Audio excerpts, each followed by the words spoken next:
No, but we just gotta figure if we are gonna get any more of that. I mean, they're not lowering it. So if we're gonna get more, I'll have to do that.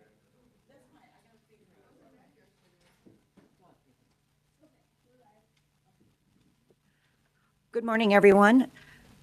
I'm going to call this meeting to order for the Finance and TIF Committee on June 10th, 2025 at 9 o'clock. I'm Tina Bush, the chair, and I will do a roll call. Doug Traeger, Here. Gary Small, Here.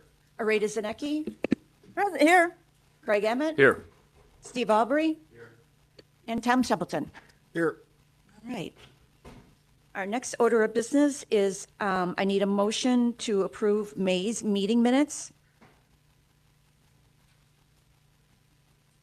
Moved by Doug, second by Tom. All in favor? Motion approved. No citizen comments today? And we don't have anybody on WebEx, do we? No? Okay. So then I'm going to turn it over to our county clerk if she has anything about TIFs. There's nothing new with TIFs. We're going to reach out to all the cities and find out if there's anything, if we're not just on their notification list or something, because we haven't heard anything. And then before, we would give the committee, the TIF committee, a TIF analysis report around, it was usually around August, but it is ready now. If you guys would like that, do you want me to get it sent to you, or do you want me to send it to the board members or bring it to the next meeting? I would say just email it to everyone if you could. Email it to the committee? Yeah. Okay. And then we can approve it next month. Is I that don't what think they it has to usually be do? report. It's No, not anything? it was Okay. just for information purposes. The last chair had asked for it, and I think before that, they had asked for it too, so. Okay, yeah, I Just would something say, we do every year. okay, I would say email it to all 7 members. Okay. That would be Can do. great. And I know that Amanda had talked to Julie too, and this moving of the meeting is going to be really helpful for her. 'Cause she says starting next month, because right now they're doing taxes, she'll be able to do TIF reports for us too. Yep. Give us some totals. So she really does like that we changed this too. It'll be helpful for her. Okay. Okay, so then I am going to go over to, it's that time of the year again, Areta. We have the NCICG bill for the year. You just go back to TIF one Oh, more yeah, time. Steve, I'm sorry. Don, do you still get notifications of meetings? The yearly Call it meetings? A joint review board, yeah. Could you, They're done annually, yeah. could you post that for people on the committee so that we have the opportunity to go to ones within Yeah. our district? Thanks. Could that also get forwarded to my office? Thank you. Well, I get a packet that's, I remember it's last reviewed annually. And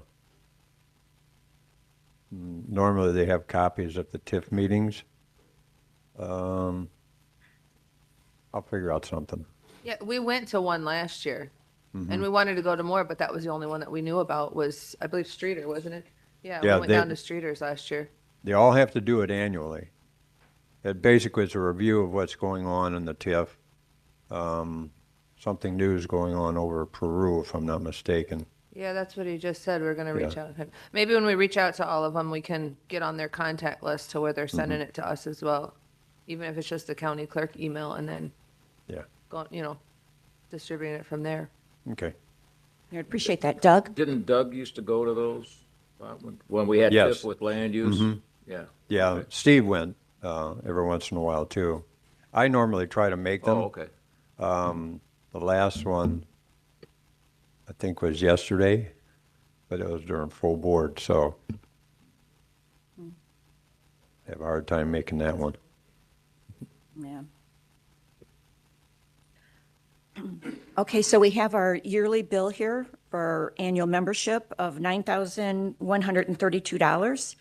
I know last year there was a lot of talk about this bill, so if there's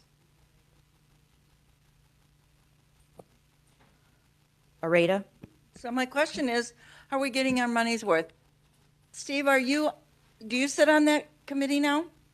Can you, I do sit in on their meetings. okay. So what kind of monies did they get for us over the course of last year? Plus, I want to talk about, not only is it this $9,000 bill, but there's another bill that comes later on, which is also part of that, correct? Could you tell me what that is? It's a $2,000 bill on top of the $9,000 bill. So it's like, it's not like Was an that for investment services? thing. For- Huh? Was that for services, for land use maybe? No, No? no, we get this every year. I'm trying to think of what they Okay. called it. Thank you. Yeah. Yeah, Yeah. The one today, 991, whatever it is. It's our annual membership. Yeah. Oh, the 2,000 is, okay. so again, are we getting our money's worth? What did they do for us last year? Well, they're in the process now of putting in for a grant on the downtown courthouse standby generator. I think that's it right offhand that I remember. There was two, yeah, there was two that we put in for, Mr. Lindeman, we had him in here just recently, and shortly after that, they asked for two projects, and one was the standby generator, and the other one is for the courthouse facade. I'm not sure of the status on that one yet, but I'm putting the information together for the standby generator. And also, then when they write one, don't they bill us again then? That might be part of the grant, if I'm not mistaken. No, I Yes, think no? they bill us, I think they bill Okay. us again. but it's billed at a cheaper rate than, Because we're a member. because we're a member.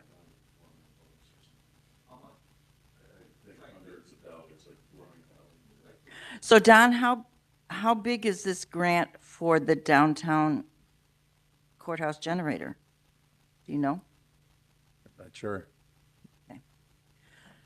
They're asking for the approximate cost of it and everything. but- Steve? I would say that, are you getting your money's worth? No, because it's not being used. It's like an afterthought. And you talk about bringing in somebody that would be a grant writer, and my fear would be that we would get nothing from that either because it's an afterthought. A good example would be 3 weeks ago, I'm sure everybody got the same email that came through from NCICG about I forget the name of the grant, but it was for open spaces. I took a drive through the park, the Cantland Park, the other day, and I helped out 2 years ago, removing a lot of vegetation, and it looks as bad as it did back then. So that would be, if there was some sort of vision for the parks, that would have been a fantastic opportunity to put together a proposal to go for the funds. And usually, those funds through that particular grant are millions of dollars for paths and things like that. So, unfortunately, I would say that it's an afterthought. It's on big projects that people do think, but throughout the year, I have heard people bring up that they had contacted NCICG for potential grants. I think we could get a lot more for our money if we utilized it and pushed it to the department heads. Unfortunately, we say this every year and nothing changes. Tom? Yeah, back in February, I just have in some notes, we talked about how could we better use NCICG? And we talked about having every elected official and department head send us a top 5 needs that you have and send it up to the committee. and the committee could take a look at that and say, hey, what are the top 3 that are absolutely what you need? And then we could from there say, okay, here's the top 2. We'd like you to start looking for money for this stuff, which is basically what they're supposed to be doing, as I understand, is not just calling us and saying, hey, listen, I got $100,000, can you use it? We have to give them a project to tell us what do we need that $100,000 for. I don't know if we've done that yet. I haven't talked to anyone who has said they've supplied, and I've seen nothing that's been supplied by any office holder I or think by we've anyone been- here that says we need to do this. Yeah. So if we're not getting our money's worth right now, I think it's kind of incumbent upon us to do our side of this whole thing, to get to them the information that they need so that they can get some things for us. I know, I think 2 years ago, we put money in finance so that if they did look for these grants and they had to have matching money, we had money available to match for them. But I know at that time, I think they talked to them a little bit about trying to look for grants, but I don't know if anything ever happened. Craig, I think you had your hand up, I'm sorry. Oh, okay.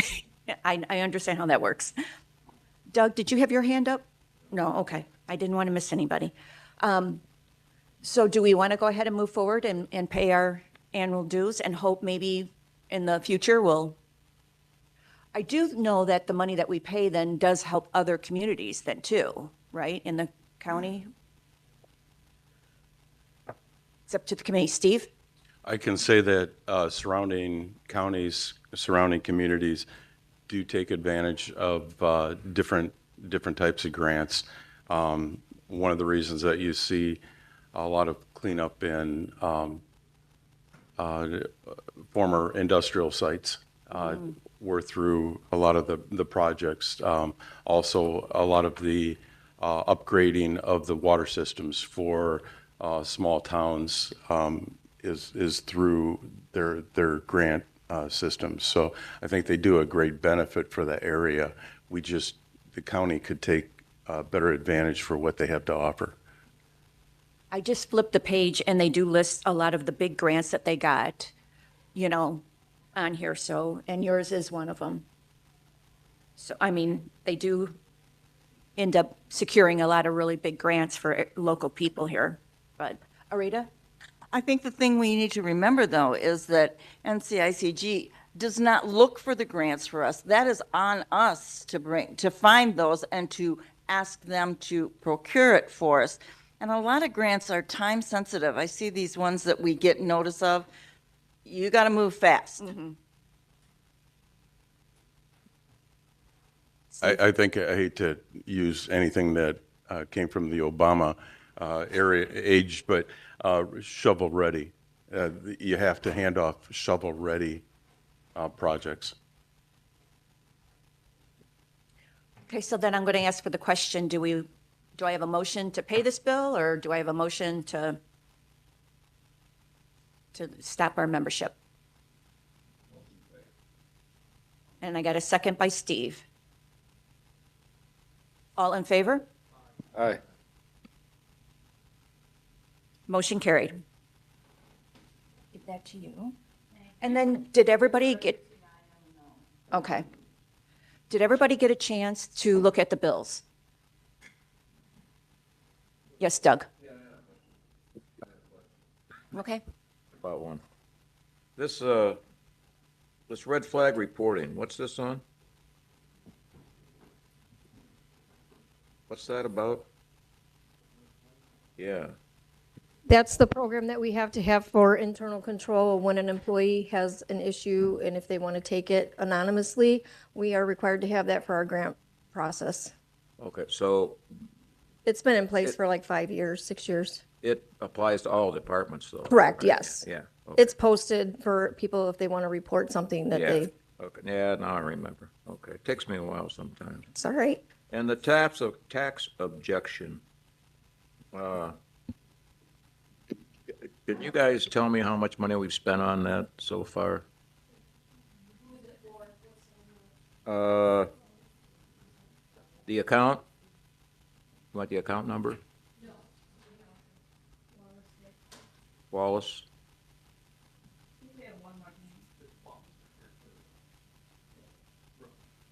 Wallace, the one that sent us the bill. Yeah. Wallace Grade School.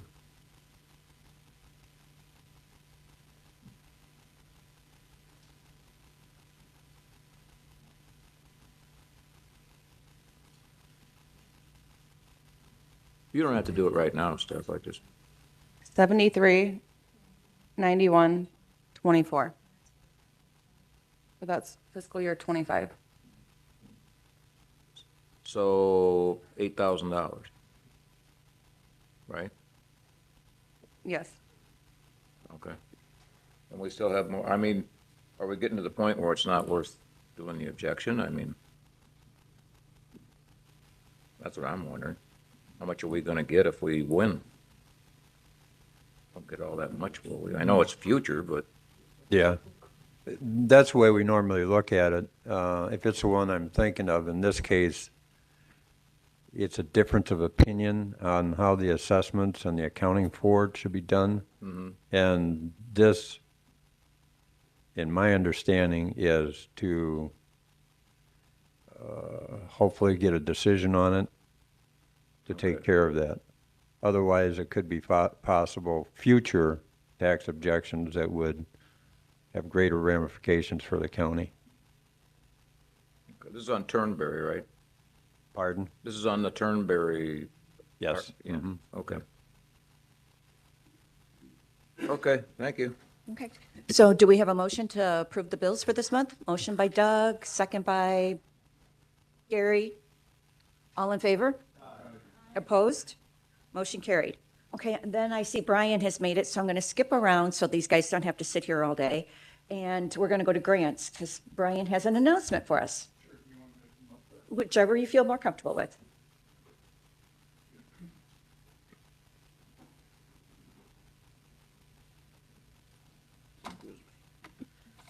Good morning.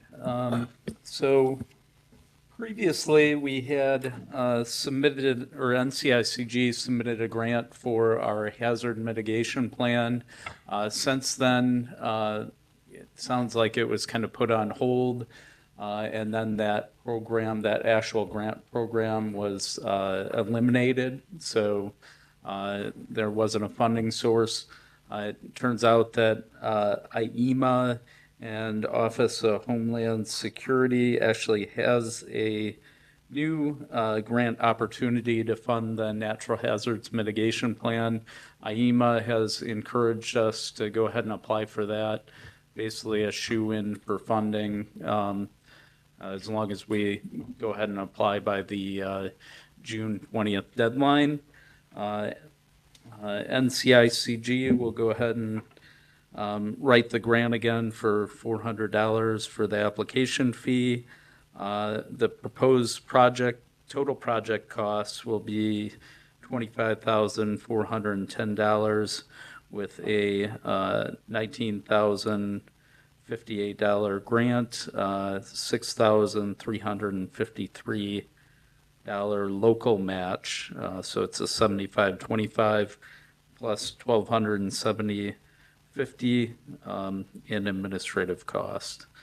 So their total request to the IMEA will be $20,328. So I did take this through land use. They recommended that we move forward with it. It sounded like we needed to go to finance to just verify that for the next budget year, we can approve that match, that $6,353 match. Right now, we actually do have that in our budget for the match for this budget year. So we'd just like to go ahead and confirm that we can move that forward to the next budget year, and then maybe confirm to authorize the chairman to work with NCICG on a letter for the grant to confirm that we can provide the matching funds. Also, as it relates to that grant, Brian, you'll recall, I know you said it during land use, so I know you recall it. the participating communities. The purpose of this grant is so that if there's an issue that somebody needs a tornado siren, somebody needs a generator, that this grant, this plan, I should say, is the first requirement in order to apply for that grant, right? So the communities within the county say they have somebody that needs a tornado siren. If they're not a participant in this planning process, then they don't qualify for the grant. So it's extremely important for us to pass this plan to, revise this plan and approve it, not only for the county, but for the municipalities within the county. And we also pass some of that cost, that $6,000 that he's talking about, we pass some of that on to the counties in the form of, if you want to be a participant in the plan, I think last year we charged them or 5 years ago, we charged them $150. I can't remember how we do, I'll have to look back, and I think it might have been on community size too, but we ended up getting most of that match back from the individual cities. We sent a letter out requesting their support for the match, and most, if not all of them, paid the requested match amount, and I think we got pretty much almost the entire match back, so. Yeah, it's actually in the plan where LaSalle County requested that any community that wanted to participate in the plan contribute $150 to help Okay. offset the cost. So I think it's fair. You look at what this plan has brought into the county in the last 5 years. Peru put a flood wall around their public works plant at over $1 million. I know Ottawa has done some work on, not in the past 5 years, but previously, on their flood wall for their sewer treatment plant. This grant also provided the funds to buy out Green Street when the Green Street project here in Ottawa was taking place, and they purchased all those homes. And, if we ever end up in a situation where we've got a community that is county jurisdiction, I'll throw that in there, that flood damages exceed 50% of the household, then they're required to mitigate that. They have to flood-proof that home, or they can't occupy that home. And if they decide that they're not going to occupy that home, then this grant would also pay for purchasing that property and leveling that home. So there's a lot of benefit to having the plan. We're checking a box when we do the plan, but the amount of money that comes back in when there's a catastrophic damages, it's well worth it. And to address Ms. Zanecki's concern, and it probably wasn't as clear, but the administrative costs of this plan are billed into that grant. That's what that $1,200, I think it was, for administrative costs. Yeah, We they can take actually care of bill it. that to the grant. Correct, yep. So it's a positive, in my opinion, to go ahead and move forward with this. Well, obviously, I have egg on my face, and so I we should have done that report before we voted. So I will be changing my vote to a positive on moving forward. Thank you very much. So Brian, you need from us a motion to, I would say just a motion to authorize the chairman to work with NCICG on a match letter for the natural hazards mitigation grant. okay, Craig? You were talking about next year's budget or this year's? It would probably be in next year, or this coming budget year. So I already have it in this year's budget. It's just, it'll need to be moved forward. Okay, so we will need a motion then to allow the chairman to work. Motion by Craig, second by Steve? All in favor? Opposed? Motion carried. Thank you, Brian. Thank you. We always like to hear good news. All right, we have broadband on here, but I think we can, he's back here. But I think after yesterday's presentation, we can probably scratch that then. The broadband, there's no updates. I'm sorry. Broadband, was there any updates for us? Well, we sort of got an update yesterday, That's what didn't I we? said. That's about as good of an update as what I think we can do there. I'm going to Then- contact Troy Grove and see how they're going on theirs, because there was a, I don't know if you call it groundbreaking, week or two Saturdays ago. Oh, okay. Yeah. All right, and then I don't think we've had any update from the Midwest Barge Terminal, have we? No, but have they started that report, do you know, or you don't know either? Okay. So, and then the iFiber funds, I don't, oh, go ahead. Just quick, on Midwest Barge, I contacted Mr. Dauber. Well, I talked with him yesterday, and the people from the Ports District, I was contacting in regards to some possible grants involving the ports, both of Mississippi and Illinois. And so we talked briefly yesterday, but evidently there's some monies that they're wanting to gear towards the ports to improve the development of those areas. Okay. So we're taking a look at that right now. Yeah, because they're supposed to be inspecting, what, the dolphins or the, what were they? Yeah, we don't have really an estimate yet on No, that it's work on yeah, those. it's the Dolphins and the dock And the itself. dock itself. But I haven't heard if they ever, I mean, they called them to make sure they could go on the property, but I haven't heard whether or not they were actually there yet or not, but, Yeah, the inspection was done, but we don't have an estimate or, oh, okay. yeah. All right. This thing is really dragging along, though. My gosh.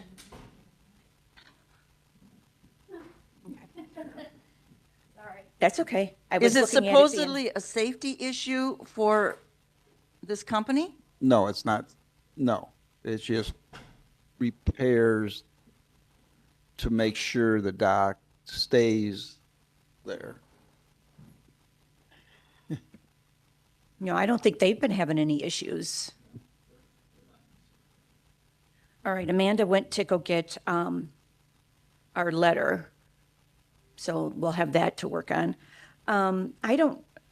We did get our reports from Sharon on ARPA, but other than that, I don't know of any updates that we need to do. Do you, Chairman?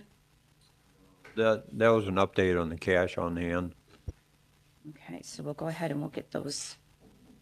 I don't Done. recall what it was right offhand. All right, because we've got, Amanda did print out our letter that we're going to send out to the department heads, and she'll bring it in, and we'll need to sign that and have Amanda send that out then. And then our next thing of business is going to, well, I know I have Fund 28 on here. Does anybody remember why we decided to put Fund 28 on here? Seems like last month we did talk about something with that. I think you kind of leave it on there every month. no? I think we do, but I was thinking, did we talk about, I don't know, I don't think I have my other book with me. So our next thing I guess we'll talk about then is our finance director.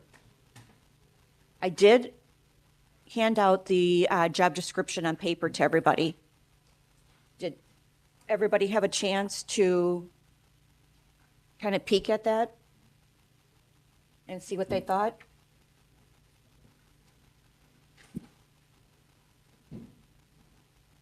Areta?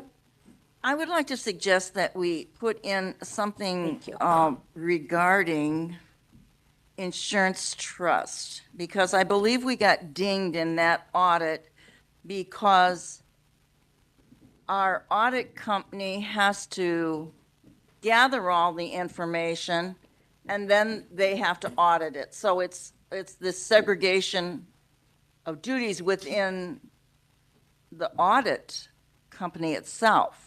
Is that correct?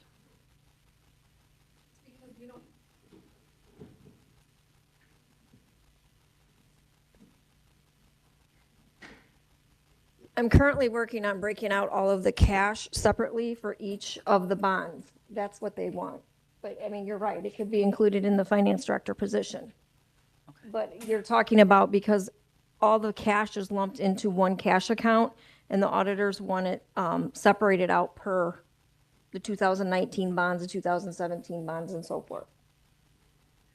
But I also thought there was, Well, some of the segregation was the nursing home, wasn't it? Correct. Segregation of duties was with the insurance trust. Oh, it was with the was. insurance And the trust too? nursing home Okay. as well. yes. Okay. Yeah, I also had a note that we needed to add the insurance trust onto this too.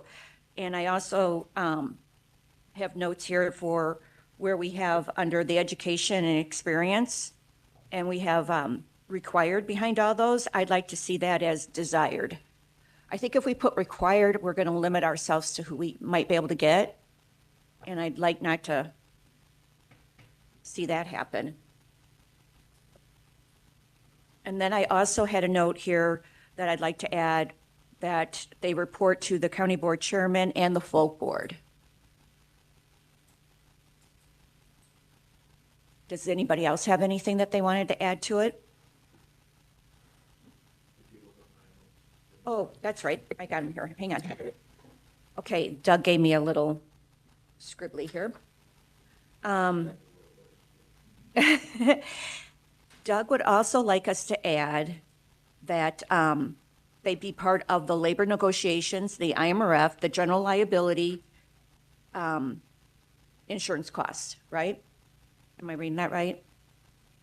That way they can help present the budgets. And then down at the bottom, he has here, operate as a lead financial officer on behalf of the LaSalle County Board with the state comptroller.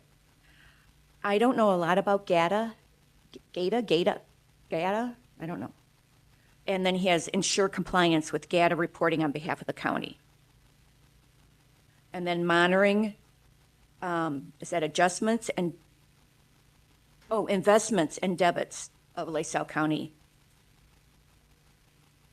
So that would be working with Bizzetti then, right? Yeah, kind of. Okay. Those are all my thoughts.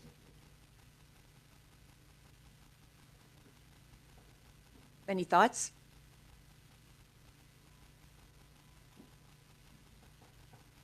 Tom? Just as going through the discussion of the job description, the very first part administers daily operations and things. Have we checked and spoken to legal in regard to, are we going to be usurping any of the job duties that are statutorily given to the elected official? If that's happening, I don't know, I'd like to hear from the legal side if we can do that.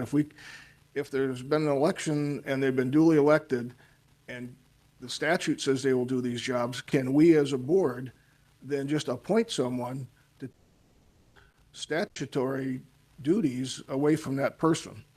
No, I'm you not, can't. No, you I'm can't. not saying I'm for or against the office. I just would like to know, are we legally going to get into a situation where we can't win this? And I just don't, I don't know the answer to it. It seems like, to me, sometimes the law and common sense don't always go hand in hand, but it seems like common sense that we shouldn't be usurping the duties of an elected official by just, say, as many as 15 people making an appointment to a job that a person has been elected to by the people. No, you can't take away any of their statutorial duties, but this does not take away their statutorial duties. We've already had that discussion. And I think, Melissa, when you worked on this, did you say that you were going to have Mark take a peek at it? I think it was Mark, wasn't it? Or was it Pat? Pat Herman came into my office after you handed me the item from the Kankakee group, and we struck out all the wording that we felt conflicted.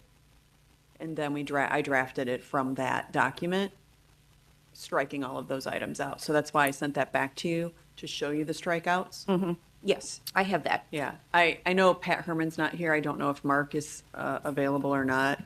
think he was listening, but I don't know that he called in. And Areta? So with these additions that we're putting on, that Doug came up with, do we need to send this back to legal to have them look at it again? I would say probably, but if it doesn't, what I can say is the Kankakee job description that we used to make this, they went to court over it, and they won. Yeah, but they went over to court based upon what? Hiring a financial director and having this job description that they had. So the The auditor sued them. was against the finance director or the hiring thereof? And the job description. But does that speak to the statutory duties of the elected offices as Yes, what? that's what the fight was, that they thought they were overstretching the statutorial. With hiring a finance director? Or, With hiring a Was it finance what? director and their job description.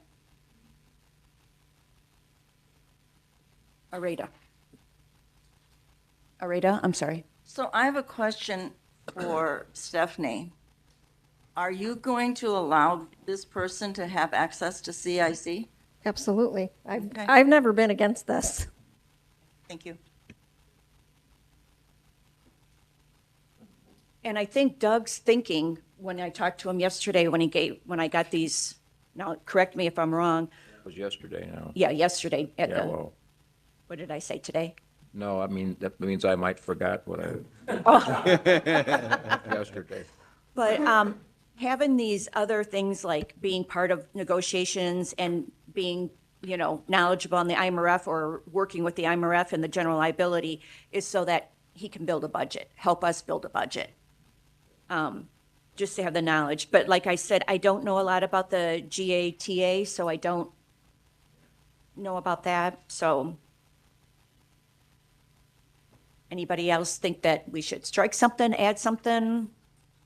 I have a question in regards to enforcing financial policies and procedures. How is that going to, Okay, How are they going to where do are you that? at, Chair? basically it's the first line in ours, and I notice it's in the Kankakee one as well.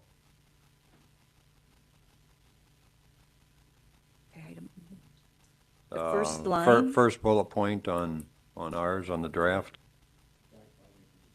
Oh, guide the financial decisions? Yeah, I'm sorry, I've got mine highlighted, but, because I would think the financial policies and procedures would be either done by the auditor's office or the board.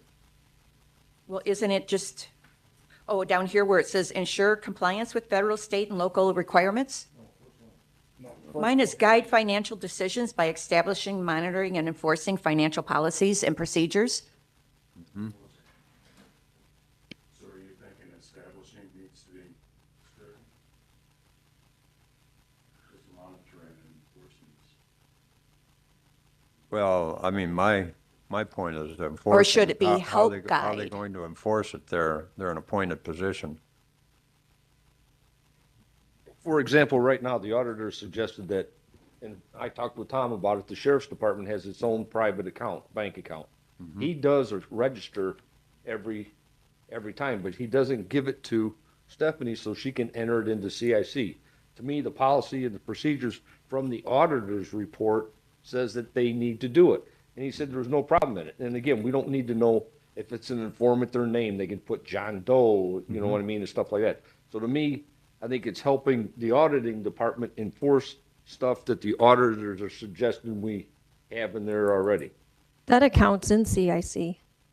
That's been in CIC for over a year now. The investigator account? The bank Yeah, the account? actual bank account. Okay, when you gave me the detailed general ledger, there was no activity in that. There was no debits and credits. And- In those accounts. In the that you 800 gave- account? The accounts you just sent me this morning at 8 o'clock, I looked at it Okay. real quick. They're Those all accounts- 800 numbers, but I'll double check that, but I whatever he thought sent And you. you said you were gonna split them out, right? Correct. So they should show up in there going forward. Yeah, yes, they should. There could Okay. just be a box So that when you wasn't say clicked to they're- put those in there Right, as but when I was agency looking at funds. individual accounts, the bank accounts, and there was nothing in those activities. So you got them all lumped into 801. Correct. Mike, please. Thanks. They're separated in 801 account, but the investigator account doesn't have activity every month. Right, but I asked for December through May. I So don't that think was they've 6 used months. that account at all this year. They only use it about once a year. But Actually, should have had it went beginning- dormant it on should have had a them. beginning balance, and it was. Correct. And it was zero. We can talk about it later. That's It's no fine. big- I may it's have no to big check deal, the but agency I was funds. just making a point about setting policies and procedures that it's another watchdog helping in the auditing department out overlook, because there's a lot of stuff to look at every month and to reconcile. That's why we moved the finance committee meeting from the first Tuesday to the second, to give them more time to get all this stuff done that they need. I think it's just another eye helping out. I mean, No, I'm not questioning that. What I'm keying on is the word enforcing.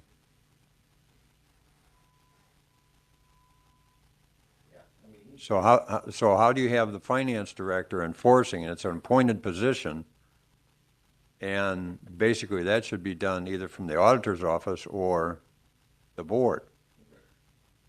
That's my question in the whole thing, is how the finance director is going to enforce that, unless you come out with an ordinance that the finance director has that authority to do so.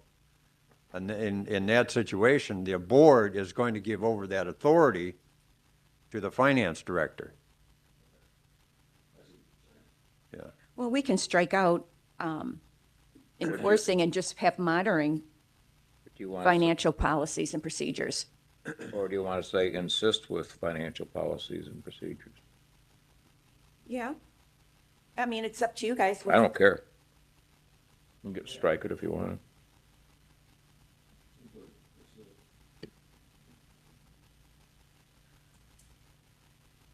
Yeah, we'll just strike the and enforcing and leave the other.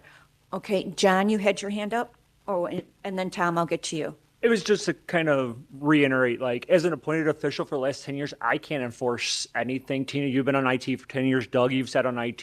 People do stuff. They're an elected official. I can't tell them what to do. No. So like that, then enforce, like, it's really hard to sit there and say enforce. That's why I just kind of reiterate, because me as But being we here as long as I should- have, I mean, do they take my advice most of the time? Now, yes, but at the beginning, I got a lot of like, I'm an elected official. You're not telling me how to run my department type stuff. And so, like I said, that just enforcement work is a hard. we're not telling them how to run their department. We are telling them that if you have invoices or bills, get them in on time and not hold them for 3 months. That's the part that needs to be I enforced. get it, but as an appointed We're official. paying the bills. We need to report to the taxpayer our fiscal responsibility. Part of you as an elected official is fiscal responsibility. That means turn your stuff in on time. That's what I'm getting at.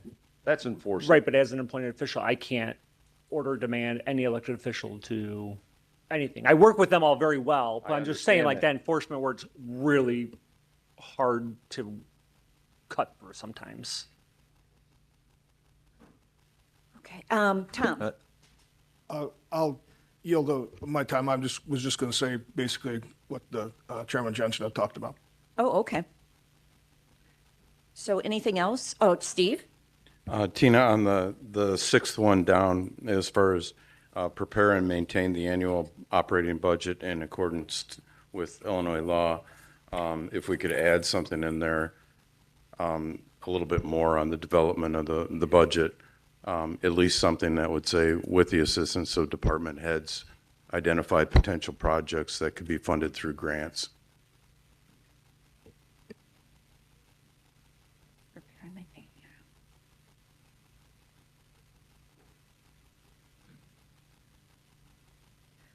Yeah, I'm trying to sit here and think of how we can put that in there. Why don't we put all the suggestions, put the wording in that together and get it to Melissa, to revise the draft and go from there? Yeah, we will, but right now I want to make sure I get everybody's opinion before we. I'm just going to put grants on the other side, and maybe Melissa can come up with some wording with that.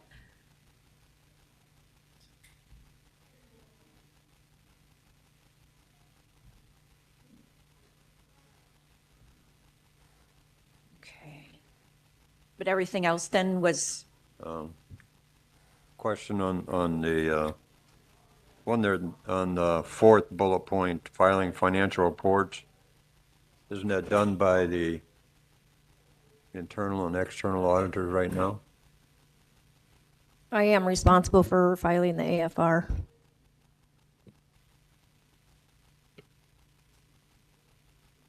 What if it was applicable financial reports? It's what now? If you in filing financial reports, put in the word applicable.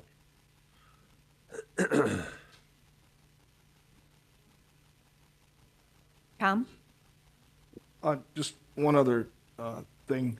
The issue of hiring individuals, that they would be responsible for hiring, the assignment of work, performance, and evaluation. That would mean that the auditor wouldn't have anything to say about the people that are being hired into the office, and no one else would. It basically says they would be responsible for interviewing, hiring, and the assignment of work. I don't know if I'm terribly comfortable with someone that I don't know, bringing someone that they know that we don't know, and just giving them a job. I think the vetting process has to be a little better than just say, okay, here's your responsibility, go hire someone. This is no different than John hiring somebody in his office. This is not hiring for Stephanie's. This is if we decide to have that person have employees, which we don't even know if we're going to even do, but yeah, this won't be somebody going into Stephanie's office. Yeah, because this is in regards to a finance department. Right, right. And we don't even know if there's going to be more than just the one. This is just the planning.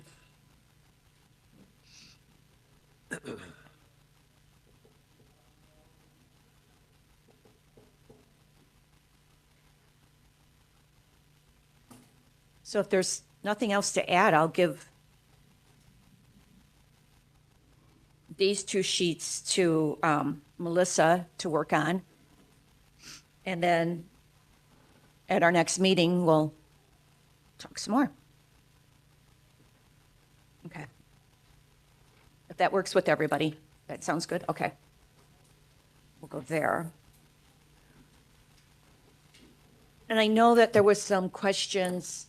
Go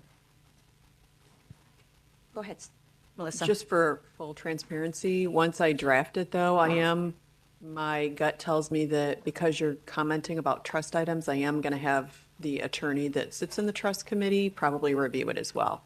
Okay. To be sure that he is comfortable with what that wording would be. Yeah, but we do, and that is another question that I did want to bring up. I think we do need to maybe ask the insurance trust, which I'm glad you said that because that made me think of this that I had in the back of my mind. Maybe do a report or something to us. And I know it'd probably have to be in executive session, but to know what kind of money they're spending, and we need to, know how we will be looking at our budget for the next year. Like what maybe lawsuits we got pending that we might need to have money in there to pay, or if there's, I don't know. Gary, you would know more about insurance trust. The insurance trust usually gives an annual report to the full board. You want to know about the lawsuits? Well, I mean, just before we're ready to do our budget, so we can put that kind of money, forecast that kind of money in our budget. They do put it. I mean, But they do it on their own, don't they? They don't, Yeah. they just kind of, They don't publicize it. well, that's why I said it might have to be executive session. I don't know if we could publish, but at least let us know for our budget procedures. But I'm responsible for presenting to the trust that Fund 99. So the process that I take is that understanding what we're talking about in the trust committee and talking with the consultant, we have several claims account lines that are in there in a generalized sense, legal, medical indemnity. We have a couple different claims accounts, and historically speaking, we carry a similar number year to year because it varies and we don't know what that will be. So we don't typically fluctuate those lines that are all used for claims activity because we do not know what they will be year to year. We monitor them, and I would say if you're interested, you should come to the trust meeting and sit in the trust executive session if you want to hear something, because that's where the discussion will be. I think it would be inappropriate that we don't, those specific items, they're talked in that exec. So you're welcome to come to that exec. But I don't think that we'll talk about them outside of that exec. Just respectfully speaking about what that is. So The your budget reinsurance numbers premium- always stayed the same, usually, just For the within. claims lines that are used, those numbers I've carried over historically the same. The reinsurance premium line is for reinsurance, and I'll talk with the broker. I know we're talking about being ready in July. They will not renew, and Gary can confirm this after all the years he's been on it, is we will not get a final number for our reinsurance until November. So I'll ask the broker what percent it looks like it's growing by, and he'll give me a number. And then we'll you'll put adjust that from there. in, and then we'll adjust at the 12th hour when we renew in November. Okay. Madam Chairman.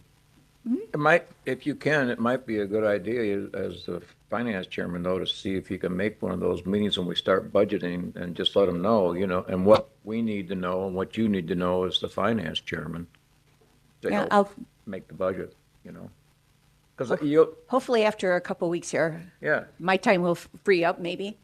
well, they probably won't be ready to do anything for a while anyway, so. But it might give you the information you're looking for to, help. Feel better about. Yeah, yeah. Okay. But. I know we had a little bit, oh, go ahead, Chair, I'm sorry. But normally, looking to Gary on this, normally the relationship between the board and the insurance trust is basically when the insurance trust is in need of refinancing, to come to the board for possible bonds. Is that correct? Kind of like your kids, yes. Yeah, you only Yeah, know when about they're them when they broke, want they money. Yeah. What? The trust probably only has 2 or 3 more years, and we'll have to make a decision on bonding or funding of some sort. I think they were talking 26, they're gonna, 27, somewhere around in there. 26, we're gonna start discussion on it, so. And I would Discussion. I would expect too then, and I don't know where a finance position will fit into it, is that we use an outside source, that Steve Glicksman. We have an actuarial study done around the times that we're going to need to do that. So I don't know if that'll come into play too, if Mr. Vizzetti will talk about that this time or not, or as we near it. He'll be here for the June meeting anyway. But where you might think a finance person could play into that, maybe for the understanding on the bigger picture for the county, Well, but yeah, I know that's- that this actuary will do some assessing and projecting and provide the trust with a report about that future. So that person could understand Stand that as it. it relates to the overall budgeting for the county as well. And I know that we had some questions on salaries. The salary was in question on this. I did a little work on that. Out of our employees, there are 104 employees in the county that make more than our elected office holders. And that's being nice. There's actually more. So he or she will not be the first one to, if we hire him at the higher rate, will not be the first one. I'll agree with that. I think a lot of that, though, is, if you look back, is overtime that's spent. No, I did not look at overtime. Okay. I looked at, Because I can tell you personally that that happens, that, Yeah. yes, in fact, the employee makes more than I'm talking about just bringing someone in and appointing someone to a higher salary than an elected official. Oh, we got- Which to me is 2 different things. we have a And, lot I of think that's appointed something people that make more. I would like to see more discussion on before we would make a decision on that. And even our appointed employees make more than our elected office holders. And that's why I gave you that printout that I gave you. You can take a look at that. Okay, this will go to Melissa. Then the next thing that I have on here is we're ready to do our auditor's report if we'd like to. You all received the fund status report. There was obviously the crime victim witness coordinator, which are waiting on funds, and the grant court services, again, waiting on funds. I sent out you all the budget sheets that the finance department's in charge, responsible for. All budget sheets have been sent to all elected officials and department heads. I am getting questions on non-union raises, what kind of percentage we're looking at for 2026. If we want the budgets in by July or August, that decision's gonna have to be somewhat confirmed. I don't know where we stand on that, though, as far as non-union raises. Again, So what would you like me to tell them as they're preparing their budgets? Do you have a number in mind, or what would you like me to tell they can them? work on, they can work on that, they can work on everything else in No, a I couple get that, weeks. but when they're done and want to present it to their committee, they need a number. Yep, yes. So with no guidance, that's kind of difficult to do. Normally, though, we don't get numbers for payroll. I'm talking the non-union. Oh, Usually we have a percentage before they present.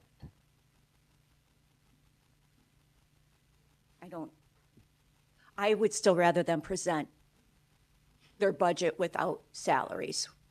I think, Stephanie, between you and the committee, we can always change that at the end. Correct. I would rather start early and see their office supplies, their new equipment, their, Really, we're gonna have to talk to salary and labor too, right? Mhm. So Mr. Jensen and salary and labor can kind of meet and kind of get a ballpark, right? So all their salaries, hourly salaries would obviously be in their contractual salaries. It would just be the non-union ones. And in years past, we've done 3%, 4%, just to have a number. It's not in writing, it's not in stone, obviously, but just to have a number, a projection. I think we'll have to recheck what all the union people are getting, just to make sure we're in line with them. Because I thought it was 3.5, wasn't it, on some of them, for the second year? Everybody that we did salary in on union people. It varies by contract. Yeah, so I mean, you'll probably have to look at it.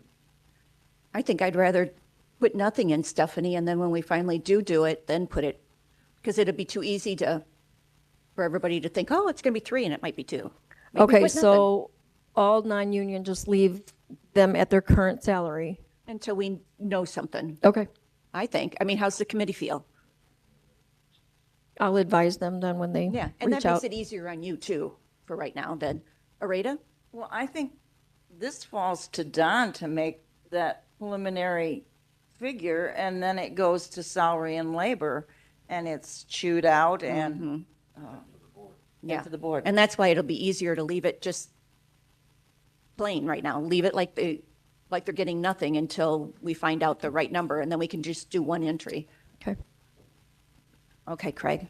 Again, the main reason we're doing this is because of the grants and everything else. I know Wallace School lost $490,000 in federal grants just from Elon Musk and the Doge and everything else. I'm worried more about like Fred. What grants is he going to lose that we need to subsidize for, or can he pick up grants to do this? That's why the main reason I want to go through the budgets now is focus on the income coming in to make sure we have enough coming in instead of having to subsidize some of the money. That's all I have. Okay. Then I need a motion to place Stephanie's report on file. Motion by Craig, second by Doug. All in favor? Okay, motion carried. All right, Did I have bills, Tina? I'm trying to think. I signed them and you did. I thought I She had did. travel. She did. So I need a motion to approve Stephanie's bills. Or the auditor's bills, I should say. Sorry about that. Motion by Tom, second by Gary. All in favor?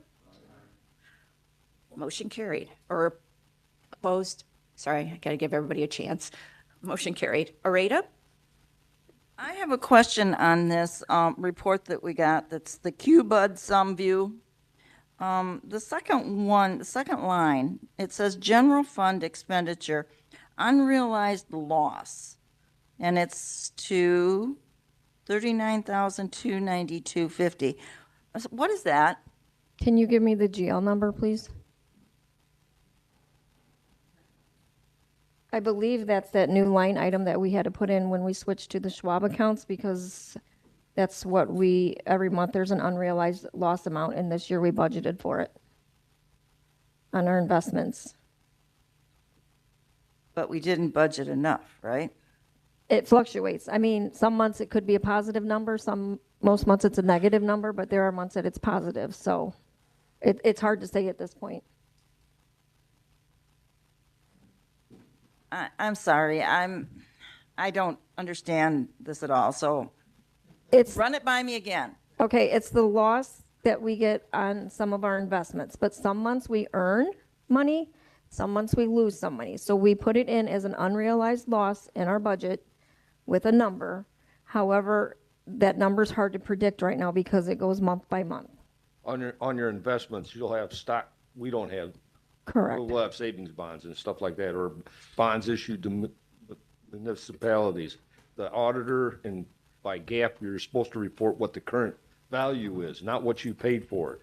So when you book the current value, your offset is unrealized gains or losses from investments. So all they're doing is just saying, okay, at the end of the month, I got a statement from Charles Schwab that says my investments are worth $10 million, but they were $9 million last year. So I got to make a journal entry to debit $1 million to raise my investments up, and then you offset this unrealized gains or loss. So that means it's either going to be income or expense to that investment account. Because if you remember, it was listed in the audit that we were not booking them correctly because we were doing them on cost basis or market value instead of cost basis, and we had to switch that. So that's what that's all in reference to. It's because there's not Do the an, numbers, man. it's not an actual transaction. It's Correct. unrealized loss or gain. Okay, okay, thank you. Well, I mean, I didn't get very far through this report because it's That's really big. But the page that I did get to that I kind of stopped at because it kind of shocked me, it was our public defender, his overtime is $55,000 That's not correct, I think. in the hole. I believe that when he paid out money from that grant, I believe it may have hit the wrong line item, because it should not be, he has no overtime in his office. Oh, okay. I mean, if there's only one investigator or two investigators that could get overtime, and if they do, it's very, very limited. I was going to say, So it might be that's- better off hiring a part-time employee at Yeah, that rate. no, you know? I'll double check that line item and move it, because it doesn't sound like it's in the right line item. Yeah, I mean, that just, and then I kind of stopped and thought, I got it. Okay, I'll look into that. I didn't get very far, but, okay. But I like it. I like that report, so thank you. Anything new to bring up to the committee that anybody can think of? No? And Tom, do we have anything new on Senate and House bills?